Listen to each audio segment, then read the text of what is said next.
سبحان الله والحمد لله ولا إله إلا الله والله أكبر.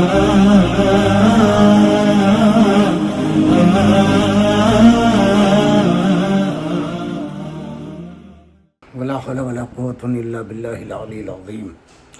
أعوذ بالله من الشيطان الرجيم. بسم الله الرحمن الرحيم. الحمد لله رب العالمين والصلاة والسلام على أشرف الأنبياء والمرسلين وخاتم النبيين أبي القاسم محمد. اللهم صل على محمد وآل محمد وطيبين طاهرين المعصومين ولعنة الله على أعدائهم أجمعين. اما بعد فقد قال اللہ سبحانہ تبارک و تعالی فی کتابہ المجید والفرقان الحمید. بسم اللہ الرحمن الرحیم. اولم یروا الی الارض کم انبتنا فیہا من کل زوج کریم ان فی ذلک لآیۃ وما کان اکثرهم مؤمنین وان ربک لہو العزیز الرحیم. صدق اللہ العلی العظیم وصدق اللہ العلی المرسلین والحمد للہ رب العالمین. سامعین کرام السلام علیکم ورحمۃ اللہ وبرکاتہ. ماہ جون کا یہ پہلا ہفتہ اور آج ہمارے پروگرام کا دوسرا دن ہے. ہفتے کے لحاظ سے یعنی ٹیوزڈے ہے تو آج دوسرا دن ہے. جیسا کہ ہم عرض کر چکے کہ دو شنبہ سے شنبہ چہار شنبہ پنج شنبہ 4 دن ہفتے میں ہمارا پروگرام مسلسل یہ آتا رہے گا. اور اصلاح معاشرہ کے عنوان سے ہم جن آیات کی تلاوت کر رہے ہیں، جس سورہ کو ہم نے اس وقت موضوع سخن بنایا وہ سورہ شعراء ہے. سورہ شعراء قرآن مجید کے 19ویں پارے میں یہ سورہ ہے اور سورہ عظیم ترین سورہ ہے. اس سورہ کے بارے میں کچھ چیزیں ہم ابتدا میں آپ کی خدمت میں عرض کر دیں. سب سے پہلے یہ کہ یہ سورہ شعراء جو ہے اس کے لیے اہمیت کا اندازہ ایک حدیث سے آپ لگا سکتے ہیں. حضور اکرم صلی اللہ علیہ وآلہ وسلم فرماتے ہیں من قرأ سورۃ الشعراء کان لہ من الاجر 10 حسنات بعدہ کل من صدقہ بنوح کذب بہ وہو وہودا وشعیبا وصالح وابراہیم وبعد وکل من کذب بعیسی وصدق بمحمد صلی اللہ علیہ وآلہ وسلم. یعنی جو شخص بھی اس سورہ شعراء کی تلاوت کرے گا، اسے پڑھے گا، تو حضرت نوح علیہ السلام کی تصدیق اور ان کی تکذیب کرنے والوں کی تعداد سے 10 گنا زیادہ نیکیاں ملیں گی. اسی طرح ہود علیہ السلام، شعیب علیہ السلام، صالح علیہ السلام، ابراہیم علیہ السلام کی تصدیق یا تکذیب کرنے والوں کی تعداد سے 10 گنا زیادہ.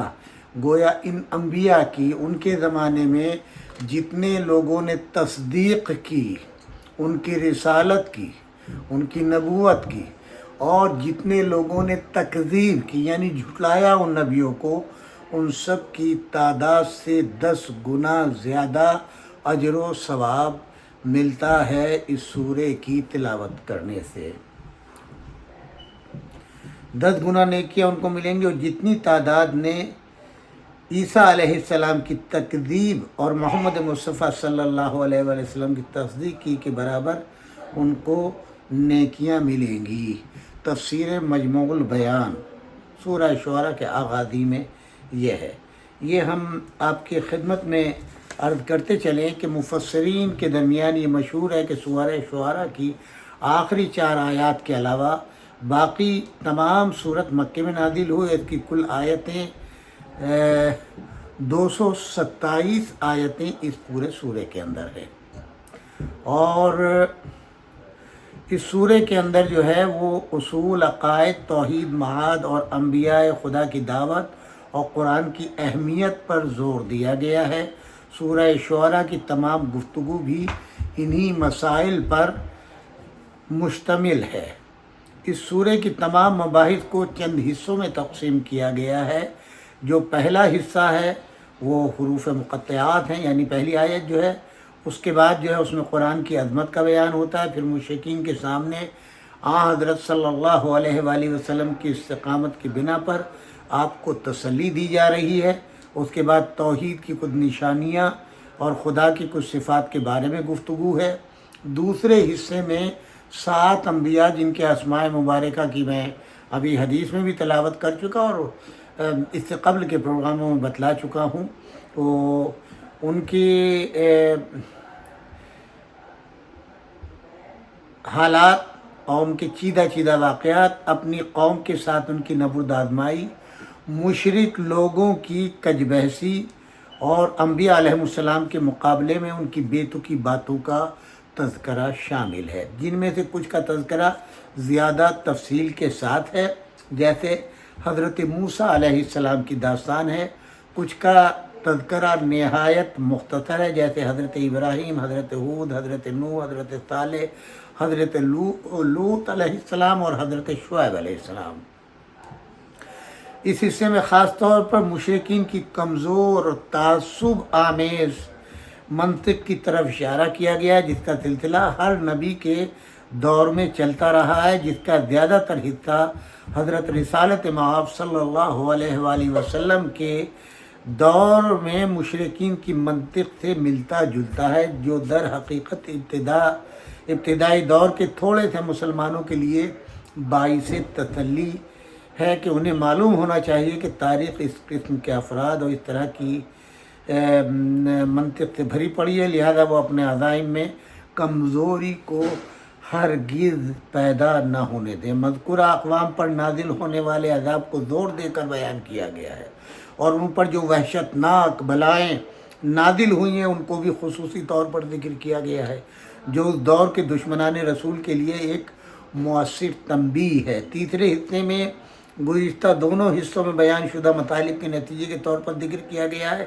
اور حضور اکرم صلی اللہ علیہ وآلہ وسلم کی دعوت اسلامی کیسی ہے، قرآن عظیم کس قدر عظیم کتاب ہے، مشرکین نے آپ کو کیوں کر تکذیب کی، دعوت اسلامی کے سلسلے میں اسلام اور صلی اللہ علیہ وسلم کو کیسے احکام ملے اور مومنین سے کس طرح ملا جاتا ہے، آخر میں صالح مومنین کو خوشخبری، ظالم اور ستمگر لوگوں کو سخت تنبیہ کی گئی ہے، اور اسی پر اس سورے کا خاتمہ ہوتا ہے۔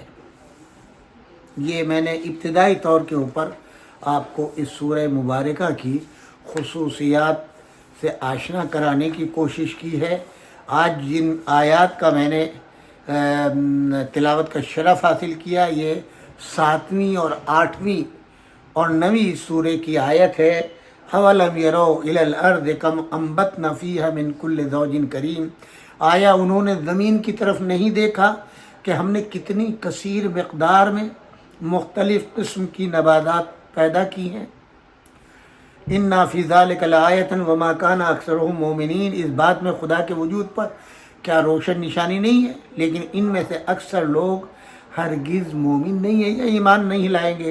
وَإِنَّا رَبَّكَ لَهُوَ الْعَزِيزُ الرَّحِيمُ، تمہارا پروردگار عزیز بھی ہے اور رحیم بھی ہے۔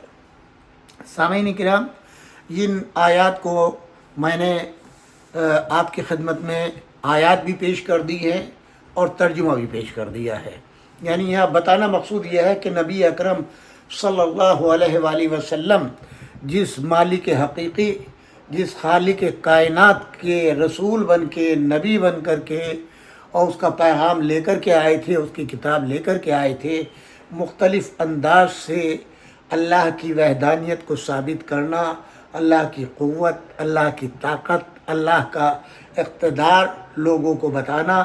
وہ لوگ جو مد مخالف تھے وہ مختلف قسم کے خداؤں کو تسلیم کیے ہوئے تھے، جیسا کہ مورخین نے حضور اکرم صلی اللہ علیہ وآلہ وسلم کی ولادت باسعادت کے موقع کے اوپر ایک منظر کشی کی ہے، اور اس کو مولانا نجم الحسن صاحب قبلہ مرحوم، جو علامہ ذیشان حیدر جوادی صاحب قبلہ کے فسقدن بھی تھے، اور وہ پاکستان چلے گئے تھے، کراچی ان کا پشاور میں انتقال ہوا، بہت سی کتابیں لکھی، بڑی علمی خدمات ہیں ان کی، پروردگار عالم ان کے درجات کو بلند فرمائے۔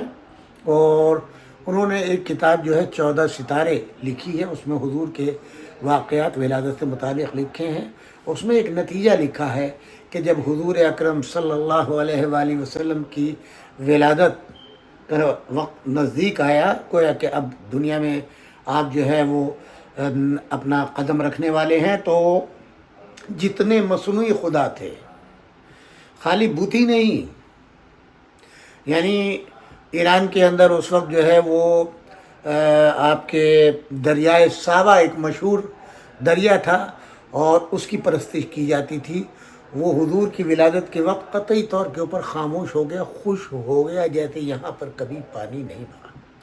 اسی طریقے سے قیصر و کسریٰ کا جو مدائن کا شہر وہ اس وقت مرکز تھا، یہ عراق میں ہے اس وقت، بغداد سے 40-45 کلومیٹر کے فاصلے پہ ہے، میں جا چکا ہوں وہاں پر، وہاں اس کا قصر تھا اور اس کے اوپر 14 کنگورے بنے ہوئے تھے، جن کی پرستش کی جاتی تھی، جن کو خدا مانا جاتا تھا، وہ بھی ٹوٹ کے گر گئے۔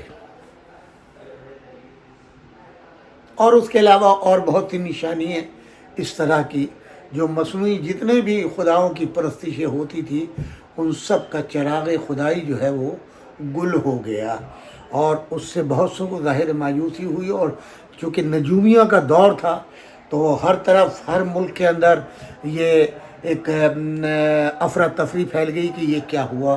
مثلا 1000 سال کی پارسیوں کی آگ جو جل رہی تھی، جو ان کا معبد تھا، اس میں جو آگ روشن رہتی تھی، جو زرتشتی کہلاتے ہیں، 1000 سال سے وہ چراغ ان کا جل رہا تھا، روشن تھا، وہ بھی گل ہو گیا۔ اب یہ ساری کیفیات جو ہے جب ہر ایک کے سامنے پیش آئی تو نجومیوں کی طرف لوگ رجوع کرتے تھے، انہوں نے نجومیوں سے رجوع کیا کہ کیا بات ہے، ایسا کیوں ہو گیا، 1000 سال میں کبھی نہیں ہوا، ہمارا چراغ کیوں گل ہو گیا۔ یہ دریا اس طریقے سے بہتا تھا اور طوفان آتا تھا اس کے اندر، اور یہ بالکل ایسا خشک ہوا کہ جیسے یہاں پر پانی نہیں بہا، کنگورے گر گئے اور دوسرے معجزات ہوئے۔ تو نجومیوں نے اپنا علم حساب لگایا اور بتایا، اور سب نے یہ کہا کہ اس وقت وہ مکے کے اندر بچہ پیدا ہو چکا ہے یا ہونے والا ہے کہ جو وحدانیت کا پیغام دے گا، ایک اپنا نیا دین پیش کرے گا، اور وہ اپنے کو میسنجر کہے گا۔ یہ تمام تر داستان جو ہے وہ آپ کو اس میں ملے گی۔ ایک کتاب اور جو ہم نے عالم کے کورس میں لکھنؤ یونیورسٹی میں پڑھی تھی، در منصور کے نام سے یہ کتاب ہے، جو مولانا ابوالحسن ندوی کی ترتیب دی ہوئی ہے، اور اس میں بھی یہ واقعہ ملتا ہے جناب سلمان فارسی کیسے اسلام لائے، اور یہ اکلوتے بہت بڑے زمیندار تھے، زمیندار کے بیٹے تھے اور اکلوتے بیٹے تھے، تو ان کی داستان میں بھی یہی واقعہ بیان ہی بالکل اسی صورت سے لکھا گیا۔ مقصد یہ کہنے کا کہ جو نبی اللہ کی وحدانیت کا پیغام لے کر کے آیا تھا، تو اور یک و تنہا،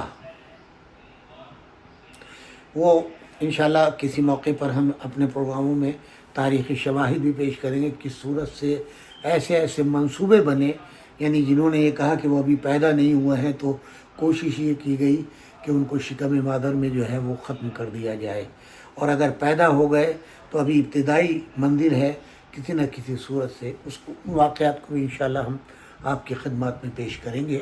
تو بہرحال سب کے چراغ گل گئے، اور وہ نبی دنیا میں آ گئے، پرورش ہونے لگی دادا کی سرپرستی میں۔ 8 سال کی عمر میں دادا بھی کا سایہ بھی جو ہے وہ اٹھا لیا گیا، اور اب وہ اپنے چچا کی معیت میں اور اپنی چچی کی تربیت میں پرورش پا رہے ہیں۔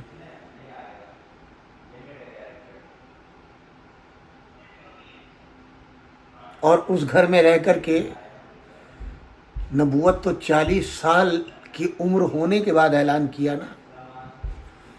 اب یہ جو 40 سال تک آپ کے کردار پر، آپ کے عمل پر، آپ کے بود و باش کے اوپر، آپ کی زبان کے اوپر، آپ کے کریکٹر کے اوپر، آپ کی صداقت، امانت، یہ جتنے بھی آپ الفاظ پہنا لیں، اس پر کس کی چاپ؟ آپ سے سوال ہے، ایک عام مسلمان سے سوال ہے۔ اگر آپ کو کوئی بچہ جو ہے 5 7 سال 8 سال کا دے دیا جائے تربیت کے لیے، اور پوری تربیت آپ کے گھر میں ہو، تو جو آپ کے گھر کا ماحول ہوگا اسی ماحول کی عکاسی وہ بچہ کرے گا۔ اگر آپ کے گھر میں جھوٹ بولا جاتا ہے تو وہ بچہ بھی جھوٹے واقعات سنائے گا، جھوٹ بولے گا خود بھی۔ اس لیے کہ جس ماحول میں پرورش ہوتی ہے اسی ماحول کا اثر جو ہے وہ مرتب ہوتا ہے۔ اگر سچائی ہے تو سچائی ہو، اگر گھر میں بت پرستی ہے تو وہ بھی بت پرست ہوگا۔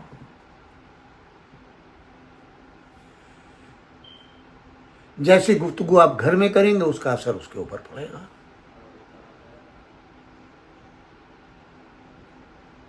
آج تو ہم سب کے سب نعرے لگاتے ہیں نا، حضور پاک امین تھے، صادق تھے، یہ تھا وہ تھا، سب ماشاءاللہ سے محفلیں جمتی ہیں ربیع الاول سے لے کر کے، اور سالہ سال یہ سلسلہ جاری رکھتا ہے، جلوس نکلتا ہے، سب کچھ ہوتا ہے۔ لیکن غور طلب بات تو یہ ہونی چاہیے نا لوگوں کے درمیان میں کہ بھائی یہ جو در یتیم تھا، نہ اس کے پاس مال تھا، نہ اس کے پاس دولت تھی، نہ اس کے پاس اور کوئی چیز تھی، ایک بدن تھا۔ دادا نے ان کے چچا کے حوالے کر دیا، مگر چند چیزیں تعلیمات میں گئی۔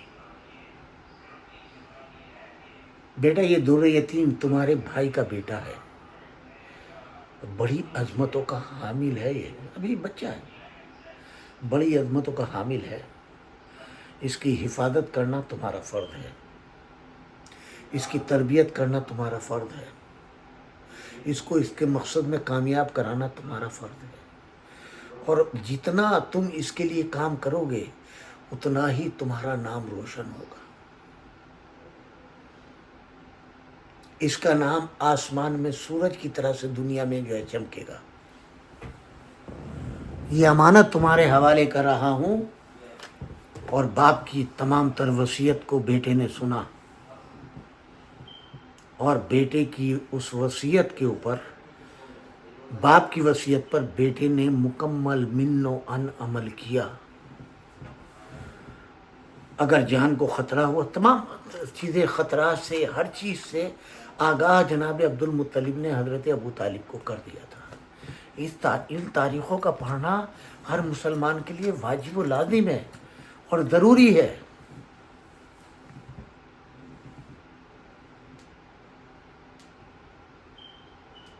ایک یتیم جس کا کوئی سرپرست نہ ہو، نہ اس کے وسائل زندگی کے لیے مال ہو، متاع ہو، کچھ بھی نہ ہو، اگر کوئی بھی یتیم آج مل جائے ہم اور آپ پالنے کے لیے تیار ہو جائیں گے، بشرطے کے لیے اس کے نام پہ جائیداد ہو، اس کے نام پر بینک بیلنس ہو، اس کے پاس سب کچھ۔ کمال تو یہ ہے کہ اس کے پاس اس کی جان کے علاوہ کچھ نہ ہو۔ چلیے اسلام میں تو اصول دستور سب بیان کر دیے گئے ہیں، اس وقت تو اسلام بھی نہیں آیا تھا، نہ احکامات آئے تھے۔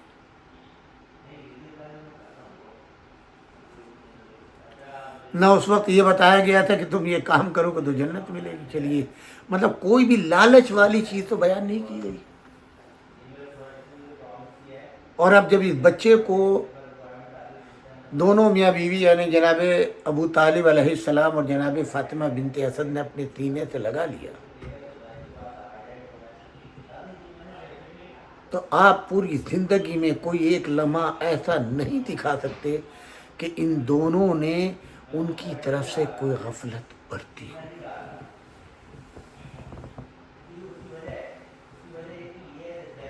ایک موقع بیان کیے دیتا ہوں میں آپ کو۔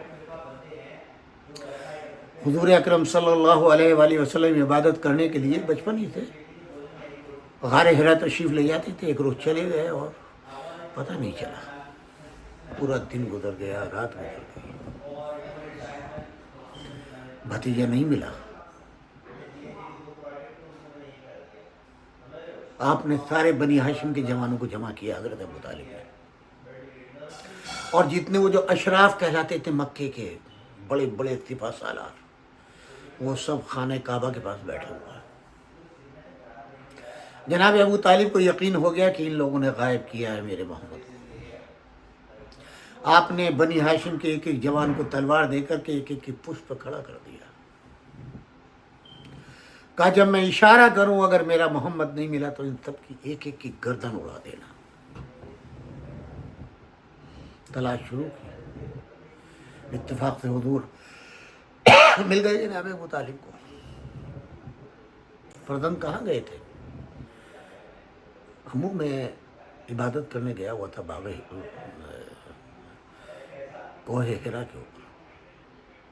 بیٹے بتا دیتے، پورے گھر والے پریشان ہیں اور بے چینی کا عالم ہے، اور بے حد خوش، بے حد مسرت، سینے سے لگا لیا، لے کے آئے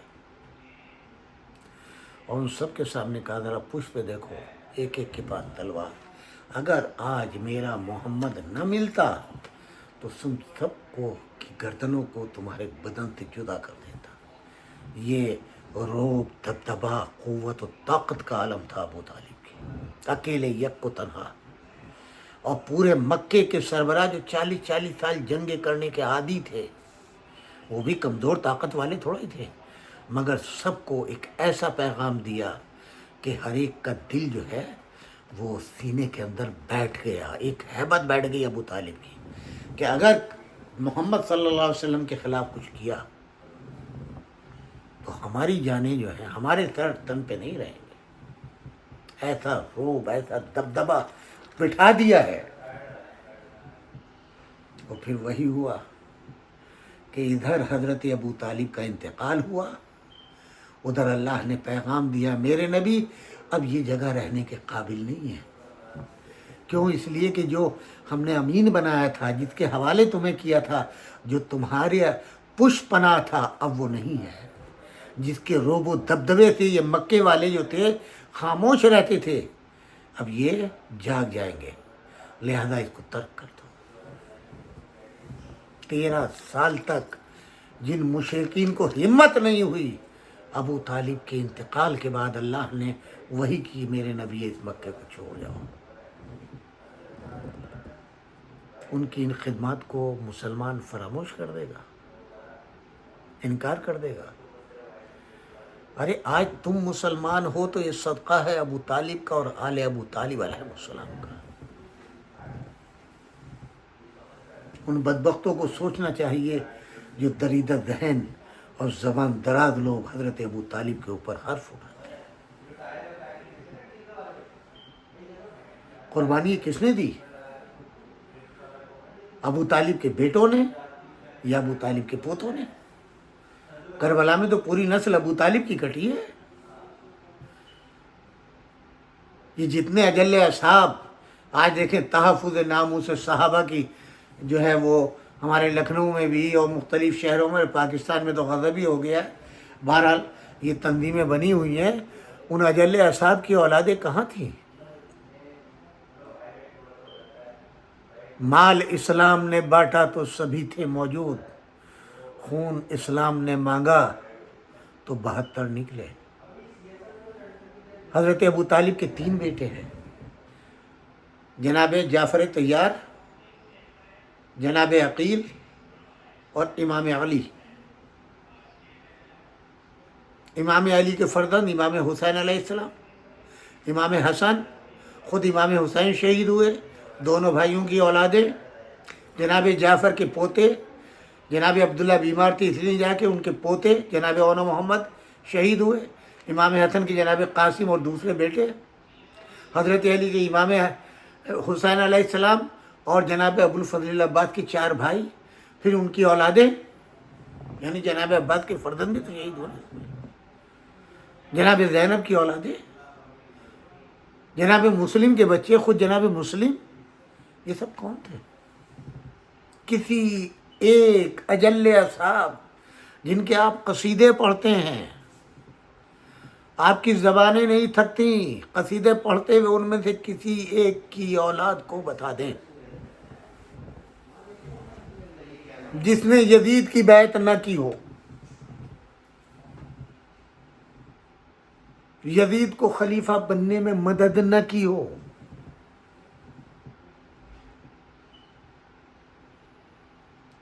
جانتے ہیں کربلا کے بعد جب عبداللہ ابن عمر نے خط لکھا یزید کو، اس کا جواب یزید نے کیا دیا کہ ہم نے کچھ نہیں کیا کربلا میں، ہم نے تو صرف وہ کیا ہے جو تمہارے بابا نے کیا، ہم نے تمہارے بابا کی سنت پہ عمل کیا ہے۔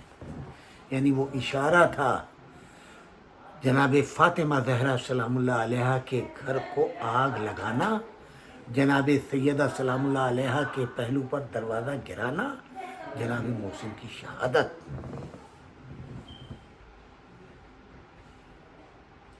امام غزالی نے ایسے نہیں کہہ دیا تھا کہ یزید پہ لعنت کرنا جائز نہیں ہے، کیوں؟ اس سے جو ہے سلسلہ بزرگوں تک جاتا ہے، اس لیے کہ جب کسی قتل کی انکوائری ہوتی ہے تو جو دائرہ تحقیق پھیلایا جاتا ہے تو وہ سب کے سب اس دائرے میں داخل ہو جاتے ہیں۔ اسلحہ کس نے بنایا، فتویٰ کس نے دیا، اسلحہ کہاں چھپایا گیا، کون تھا جس نے اس کو ذمہ داری دی ہے کہ یہ ذمہ دار رہا۔ انشاءاللہ میں آہستہ آہستہ ان تمام موضوعات کو ٹچ کرتا جاؤں گا، ضمن ذکر آ گیا تو کروں۔ بہرحال رسول اکرم صلی اللہ علیہ وآلہ وسلم اللہ کی توصیف بیان کر رہے ہیں، قرآن کی عظمت بیان کر رہے ہیں کہ نہ میں شاعر ہوں، میں تو اللہ کا امین ہوں، اللہ کا رسول ہوں، یہ پیغام تمہارے لیے لایا ہوں۔ اس نے یہ پیغام بھیجا ہے، وما علینا الا البلاغ، میرا کام صرف پہنچانا ہے، مانو نہ مانو۔ تو قرآن کہتا ہے انہوں نے اپنے کانوں میں انگلی دے دی، ان کی بات کو نہ سننا۔ اور قرآن کے لیے کہا ہے تو شعر اشعار ہے، شاعری کا دور، وہ میں آپ کی خدمت میں عرض کر چکا، پھر کسی موقع پر کروں۔ قرآن کا بھی انکار کیا، رسالت کا بھی انکار کیا، اللہ کا تو انکار تھا ہی تھا۔ پھر وہ چیزیں آئیں کہ ہم میں ایک سے خوبصورت دولت مند، اور یہ تو میں، یہ ایک در یتیم چچا کے یہاں پلا، نہ مال ہے نہ دولت ہے کچھ نہیں، اور یہ نبی بن گئے صاحب، حتیٰ کہ لالچ دینے کے لیے آئے۔ ابو طالب اپنے بھتیجے سے کہو جس لڑکی کے اوپر ہاتھ رکھتے ہیں مکے کے اندر ہم اس سے شادی کرتے ہیں، جس قبیلے کو کریں، جس گھر میں آزادی کے ساتھ ان کو سرداری چاہیے، ہم سب کے سب سردار بنے لیتے ہیں۔ ان کو دولت چاہیے، مکے کی پوری دولت دے دیں۔ بھئی ہم تو روزانہ نئے خدا کے ماننے والے ہیں، ان کے بھی خدا کو مانے لیتے ہیں، ہماری صحت پہ کیا فرق پڑتا ہے؟ ہم ان کے بھی خدا کا کلمہ پڑھ لیں گے، ان کے بھی خدا کو مان لیں گے، بتائیں کیا ہے کہتے ہیں جی۔ اور اب اس کے بعد میں کہا اگر اس کے بعد بھی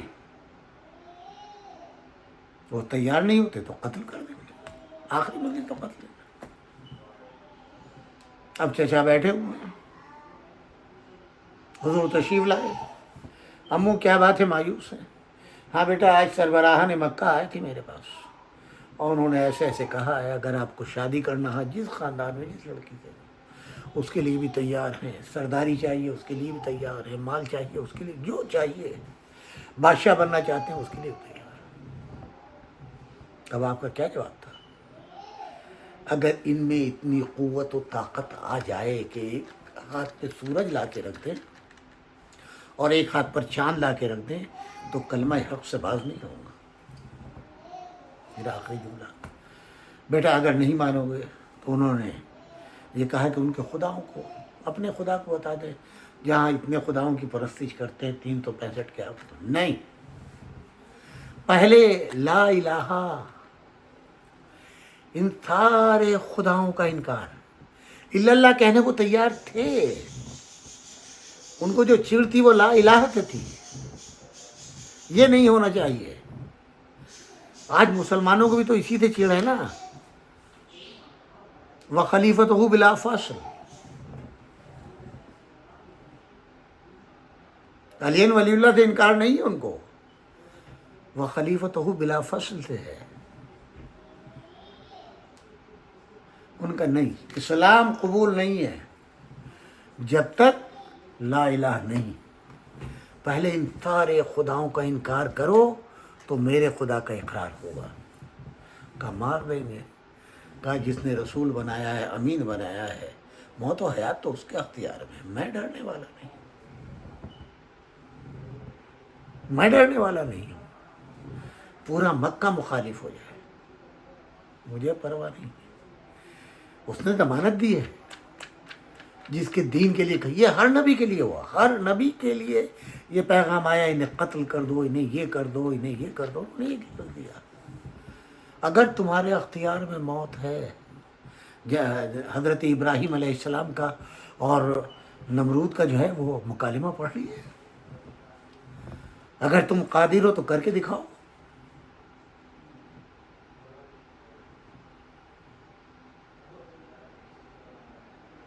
یہ صورتحال تھی۔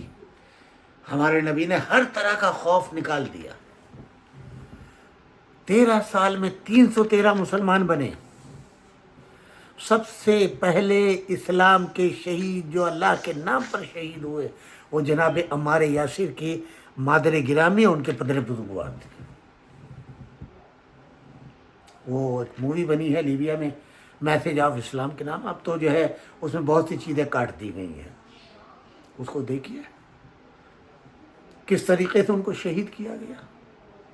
پہلے اسلام کی شہید جو صرف اللہ کے نام پر کلمہ پڑھنے پر۔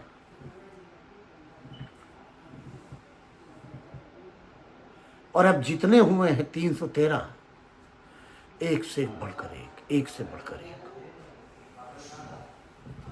مگر آپ دیکھیں جو پرانی عادتیں ہو جاتی ہیں کسی بھی چیز کی، آسانی سے پیچھا نہیں چھوڑتے۔ جو لوگ پوری زندگی بت پرستی پہ رہے، کبھی کبھی تو خیال آتا ہے، جو جلوس نکلتے تھے ان میں بہت سے رشتہ دار تھے اور رشتہ داری کو نبھانا بھی پڑتا تھا۔ ہمارے یہاں بھی ہوتا ہے نا، آپ دیکھیے ماحول میں کتنے غیر مسلموں کے پروگرام ہوتے ہیں، اور بچے مجبور کرتے ہیں، پھر جہاں آپس میں اگر شادی ہوئی ہوں تو وہ اور بھی ذرا مشکل ہوتی ہے۔ بہرحال تو اس میں یہ بات آتی تھی جب وہ جلوس نکلتا تھا، او ہو کتنا بہترین، اس لیے وہ جو بت نکلتے تھے وہ تراشے ہوئے ہوتے تھے، ان کی آنکھیں اور ہیرے اور جواہر۔ تب نبی اکرم صلی اللہ علیہ وآلہ وسلم کے سامنے سوال ہوتا تھا، آج تو بڑی شرمندگی ہوئی، کس بات کی؟ آج فلاں قبیلے کا جلوس نکلا، ہمارے بچے اور بیوی کی وجہ سے یا رشتہ داروں کی وجہ سے، آپ جانتے حضور سب تو مسلمان نہیں، وہ ان کا بھی دل رکھنا ہوتا ہے۔ اچھا کیا ہوا؟ کیا خدا تھا ان کا، کتنی خوبصورت آنکھیں تھی۔ چلیے صاحب یہ ہو گیا، یا رسول اللہ ہمارے بھی خدا کی کوئی تصویر بتا دیں، ہمارا خدا دیکھنے میں کیسا ہے، جیسے رسول خود دیکھ کے آئے ہیں۔ یعنی جو تبلیغ کر رہے ہیں حضور، ان کے ایمان کی کیفیت یہ ہے، وہ پوچھ رہے ہیں یا رسول اللہ ہمارے خدا کی آنکھیں کیسی ہیں، کان کیسے ہیں، زبان کیسی ہے، ناک کیسی ہے؟ حضور نے کیا فرمایا؟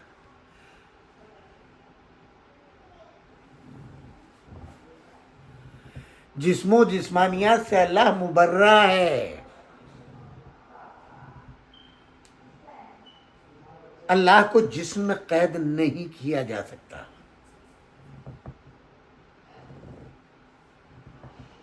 اگر آنکھیں ایسی ہوتی تو کیسی ہوتی؟ علی جیسی۔ کان علی جیسے، آنکھیں علی جیسی، زبان علی جیسی، چہرہ علی جیسا۔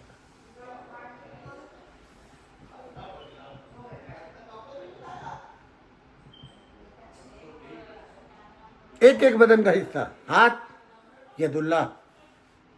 اب اسی سے متعلق جو ہے ایک واقعہ سن لیجیے۔ حضرت عمر ابن خطاب خلیفہ وقت ہیں، سرکاری طور کے اوپر حج کا قافلہ لے کر کے گئے ہیں مکے میں۔ اب تاریخ میں یہ واقعہ 2 جگہ سے متعلق ہے۔ ایک تاریخ نے لکھا ہے کہ یہ واقعہ مینا کا ہے، ایک نے لکھا خانہ کعبہ کا ہے۔ طواف کرتے وقت یا مینا میں ایک شخص عورتوں کے خیمے میں جھانک رہا تھا، خوبصورت جوان، حج کے قافلے میں آیا، مولا امیر المومنین بھی حج پہ آئے۔ اس شخص کو، عورتوں کو جھانکتے ہوئے حالت احرام میں، یہ ایک تاریخ کہتی ہے، میدان عرفات میں دیکھا۔ آپ نے آواز دی اور آپ کو غصہ آیا اور ایک تھپڑ آپ نے مارا، گردن پھر گئی، آنکھ ابل آئی، چہرے کا حلیہ بگڑ گیا۔ خلیفہ وقت جو تھے وہ خانہ کعبہ کے پاس بیٹھے ہوئے تھے، وہاں براجمان تھے۔ یہ شخص جب وہاں آیا تو اسے دیکھا کہ تیرا حال کیا ہوا ہے؟ اب اس نے شکایتاً بتایا کہ مجھے جو ہے وہ علی نے مارا، یہ حال ہے۔ اتنی دیر میں مولا بھی آ گئے۔ یا علی، آپ نے کیوں مارا اس کو؟ آپ نے پورا واقعہ بیان کر دیا، ایسے ایسے مارا۔ اب وہ شخص کہتا ہے آپ خلیفہ وقت ہیں، فیصلہ کریں میرے حق میں۔ جانتے ہیں کیا کہا حضرت عمر نے؟ فرماتے ہیں کہ بھئی عین اللہ نے دیکھا، اللہ کی آنکھ نے دیکھا اور اللہ کے ہاتھ نے مارا۔ عین اللہ نے دیکھا اور ید اللہ نے مارا، میں کچھ نہیں کر سکتا۔ دوسری تاریخ نے طواف کے عالم میں اسی واقعے کو یہی بیان کیا اور یہی چیز بیان کی۔ یعنی وہ بھی یہ مانتے تھے، ہو سکتا ہے سوال کرنے والوں میں وہ بھی رہے ہوں، وہ بھی یہ مانتے تھے کہ علی کا ہاتھ اللہ کا ہاتھ ہے، علی کی آنکھ اللہ کی آنکھ ہے، علی کا چہرہ اللہ کا چہرہ ہے، علی کی زبان اللہ کی زبان ہے، علی کے کان اللہ کے کان ہیں۔ اور اتنا سب ماننے کے بعد پھر جو حالات دنیا دیکھیں گے ان کے، تو آپ تعجب نہیں کریں گے۔ یعنی یہاں تو آپ دیکھیں گے کہ ان کا ایمان و عقیدہ یہ ہے حضرت علی کے بارے میں، مگر جو ان کا عمل ہے،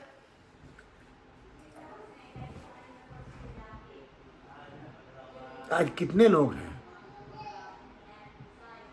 جو مولا علی کی فضیلت مانتے ہیں، رسول اللہ کی فضیلت مانتے ہیں۔ تبارک چند منٹ رہ گئے میرے، اس کو سن لیجئے، اس نتیجے کو۔ اللہ نے کیا چیز پیش کی ہے؟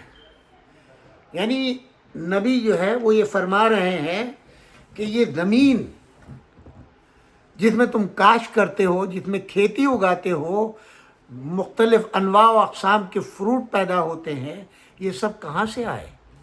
اس زمین میں رویدگی کس نے پیدا کی ہے؟ یہ کس کی قدرت ہے؟ یہ کس کا کمال ہے؟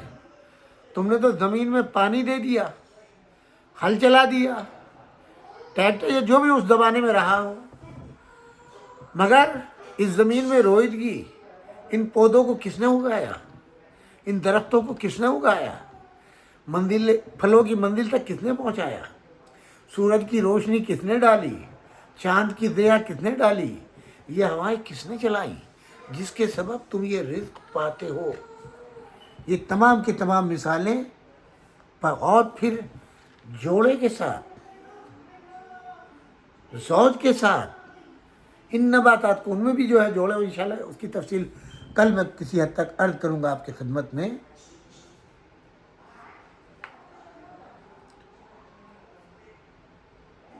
ان کو تم اپنے اطراف میں ان نشانیوں کو پہچانو۔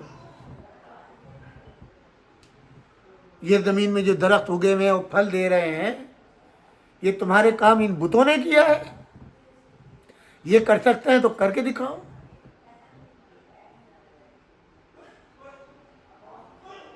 نہیں کر سکتے، پانی برسا کے دکھاؤ، ہوائیں چلا کے دکھاؤ۔ اِنَّا فِي ذَلِكَ لَآیَةً وَمَا كَانَ أَكْثَرُهُم مُؤْمِنِينَ۔ اس بات میں خدا کے وجود پر روشن نشانی ہے، لیکن ان میں سے کوئی بھی ایمان لانے والا نہیں ہے۔ وَإِنَّ رَبَّكَ لَهُوَ الْعَزِيزُ الرَّحِيمُ۔ تمہارا پروردگار عزیز بھی ہے اور رحیم بھی ہے۔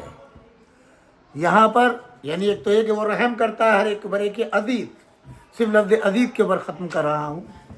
عزیز اس طاقتور کو کہتے ہیں جو ناقابل شکست ہو، یعنی اس منزل کے اوپر کہ ان تمام نشانیوں کے آنے کے باوجود یہ لوگ ایمان نہیں لاتے، تو اللہ کون ہے؟ عزیز ہے، یعنی ایسا طاقتور ہے کہ جس کو یہ لوگ شکست کسی حال میں بھی سب جمع ہو جائے پہنچا نہیں سکتے۔ خدا اس لیے عزیز ہے کہ وہ اپنی عظیم نشانیاں دکھانے پر بھی قادر ہے اور جھٹلانے والوں کی سرکوبی بڑی آسانی کے ساتھ کر سکتا ہے، لیکن اس کے باوجود وہ رحیم ہے، اس کے باوجود وہ رحیم ہے، اور اس کی وسیع رحمت ہر جگہ گھیرے ہوئے ہے کہ اگر ایک مختصر سے لمحے میں بھی تہہ دل کے ساتھ اس کی بارگاہ کی طرف انسان رجوع کر لے تو یہی کافی ہے کہ انسان پر اس کی نظر کرم ہو جائے اور وہ اس کے تمام گزشتہ گناہوں کو معاف کر دے۔ عزیز کو رحیم پر شاید اس لیے مقدم کیا گیا ہے کہ اگر رحیم کو عزیز پر مقدم کرتا تو شاید اس سے کمزوری کا احساس ہوتا، لیکن ان کو مقدم کرنے کا مقصد یہ ہے کہ اگر پوری قوت اس وقت کے مشرکین سارے جمع ہو جاتے تو اللہ کا کچھ نہ بگاڑ پاتے۔ اس کے بعد میں رحیم، یعنی اب اگر یہ اسلام لے آتے ہیں، دین لے آتے ہیں، تو جتنی اذیتیں میرے پیغمبر کو پہنچائی ہیں وہ سب معاف کر دی جائیں گی۔ ان کے اوپر رحم میں کمی نہیں آئے گی، ان کی اولاد پہ کوئی حرف نہیں آئے گا، ان کے رزق میں کوئی کمی نہیں آئے گی۔ توبہ کا مطلب کیا ہے؟ یہ 2-3 منٹ آپ کے لیے ہے۔ توبہ کے معنی یہ ہے کہ جتنے گناہ آپ نے زندگی میں کیے ہیں ان پر آپ نادم ہوں، شرمندہ ہوں اور اللہ سے عہد کریں کہ اب یہ گناہ میں نہیں کروں گا۔ ندامت، اسی کا نام توبہ ہے۔ سب سے پہلے ان گناہوں کا اقرار جو آپ نے کیے ہیں اس پر نادم ہوں، شرمندہ ہوں۔ پروردگار، اپنی جہالت کی بنا پر میں ہدایت سے دور رہا، دین سے دور رہا، مرکز سے دور رہا، علماء سے دور رہا، قرآن سے دور رہا، اب مجھے ہدایت ہو گئی ہے۔ اور ہدایت کب ہوتی ہے؟ جب امتحان میں مبتلا ہوتا ہے، تب تسبیح پکڑتا ہے، نماز کے قریب آتا ہے۔ شکر کے معنی یہ ہیں کہ جتنا شکر کروں گے اللہ ان تمام نعمتوں کو جو آپ کو عطا کی گئی ہیں ان کو دوام ملے گا، اور ان کو دوام ملے گا جو مل چکی، اور آگے نعمتیں ملنا شروع ہوں گی۔ لہذا میرے بھائیوں، آج ہی سے عہد کرو، اگر تم نماز نہیں پڑھتے ہو تو اس کا حق یہ ہے بندگی کا۔ میں نے آج نہج البلاغہ سے امام علی بن ابی طالب کا خطبہ نمبر 191، جس میں ایک صحابی نے کچھ نصیحتوں کے لیے تقاضا کیا تھا، وہ نکالا تھا، مگر ظاہر ہے کہ جب گفتگو ہوتی ہے تو سلسلہ گفتگو کہیں سے کہیں چلا جاتا ہے۔ انشاءاللہ اس خطبے کو میں کل پیش کروں گا۔ بڑا ہدایت یافتہ ہے ہمارے لیے، مولا امیر المومنین علی بن ابی طالب کا کلام ہے، اور میں نے آپ سے وعدہ کیا ہے میں اپنی طرف سے کوئی بات نہیں کروں گا، میں صرف احادیث پیغمبر صلی اللہ علیہ وسلم، قرآن مجید، تاریخ اور مولا کا کلام، اسی کے ذریعے سے میں کوشش کروں گا کہ ہمارا دل صاف ہو، آپ کے دل صاف ہوں۔ اگر کوئی گناہ ہمارے آپ کے دل میں ہے تو پروردگار عالم اہل بیت اطہار کے سلسلے میں، ان کے تصدق میں، ان کے توسل سے اسے معاف فرما۔ تو میں نے آپ سے عرض کیا کہ آپ آج عہد کر لیں، اسی پر شکر ادا کریں کہ اللہ نے اتنی نافرمانیوں کے بعد بھی اپنی نعمتوں کو آپ سے لیا نہیں ہے، بلکہ بار بار دیتا رہا۔ یہ روایات ہیں، واقعات قرآن کی آیت ہیں کہ انسان گناہ پہ گناہ کرتا جاتا ہے، اللہ اپنا رحم و کرم کرتا رہتا ہے، نعمتیں دیتا رہتا ہے، اور بندہ یہ سمجھتا ہے کہ میرا اللہ مجھ سے راضی ہے۔ ہرگز نہیں، دیتا آہستہ آہستہ، لیتا ایک جھٹکے میں ہے، جیسے موت لمحوں میں آتی ہے۔ تو اس لیے آپ سے گزارش ہے، اگر آپ نماز نہیں پڑھتے تو سب سے پہلے نماز پڑھیں، کیونکہ نماز کا نہ پڑھنے والا کافر۔ یہ جو ہمیں بدن دیا ہے، یہ بہترین چہرہ، آنکھیں، کان، زبان، ہاتھ، یہ سب دیے، اس کا پہلا شکریہ یہ ہے کہ اس کی بارگاہ میں اگر ہم نماز نہیں پڑھتے تو پابندی سے اس کے شکر ادا کرنے کے لیے جو واجب نماز ہے وہ ادا کریں، اور پھر اللہ کی بارگاہ میں گڑ گڑا کر کے اپنے گناہوں کا اقرار کریں اہل بیت کا توسل بنائیں، ان پر درود و سلام پڑھیں، اس کی بارگاہ میں اپنی عرضی بھیجے، پروردگارہ جہالت کے سبب میں اب تک اس نے کی، لیکن نماز جو ہے میرے مولا کو جن کی ولایت کا کلمہ پڑھتے ہیں سب سے زیادہ عزیز ہے، آئمہ اطہار جن کی اطاعت کرتے ہیں، شہزادی کونین جن کی عصمت کا کلمہ آپ پڑھتے ہیں، وہ اللہ سے رابطے کے لیے ہر وقت نماز، ہر وقت نماز نماز نماز۔ میرے عزیزوں، اپنے بچوں کو، اپنے دوستوں کو، اپنے پیغام کو امر بالمعروف کرنا ہمارا آپ کا سب کا فرض ہے۔ تو سب سے پہلے فروع دین میں نماز ہے تو آپ نماز ہی بولیں، ہر شخص کو نمازی بنانے کا حتی الامکان کوشش کریں۔ بقیہ شیطانی وسوسے ہیں، کپڑا نجیس ہو گیا، وقت نہیں ملا، یہ سب شیطانی وسوسے ہیں، جیسی کیسی بھی نماز پڑھیں۔